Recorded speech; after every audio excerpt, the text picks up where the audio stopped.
ஒரு சிறிய கிராமத்தில் முத்து என்ற விவசாயி வாழ்ந்து வந்தான். கடந்த ஆண்டு முழுக்க மழை இல்லாமல் பயிர்கள் எல்லாம் கருகி போனது. கடன், குடும்பச் சுமை, குழந்தைகளின் படிப்பு எல்லாம் சேர்ந்து இனி என் வாழ்க்கை முடிஞ்சு போச்சுதான் என்று மனம் உடைந்து போனான் முத்து. மார்கழி மாதம் முழுக்க அவன் வீட்டில் சோகம்தான்.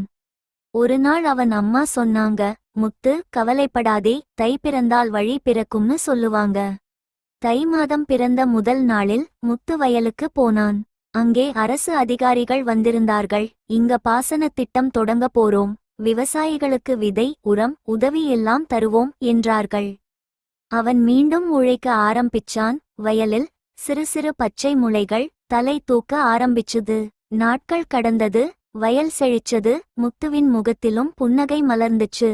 ஒருநாள் முத்து அம்மாவிடம் சிரித்தபடி சொன்னான், அம்மா, நீ சொன்னது உண்மைதான், தை பிறந்தாலே வழி பிறக்குது. அம்மா மெதுவாக சொன்னாள், மாதம் மாறினால் மட்டும் இல்லடா, நம்பிக்கை பிறந்தால்தான் வாழ்க்கை வழி திறக்கும். எத்தனை இருள் இருந்தாலும் காலமும் நம்பிக்கையும் சேர்ந்தால் புதிய வழி கண்டிப்பாக பிறக்கும். இந்த கதை பிடிச்சிருந்தா லைக் பண்ணுங்க, ஷேர் பண்ணுங்க, மறக்காம சப்ஸ்கிரைப் பண்ணுங்க.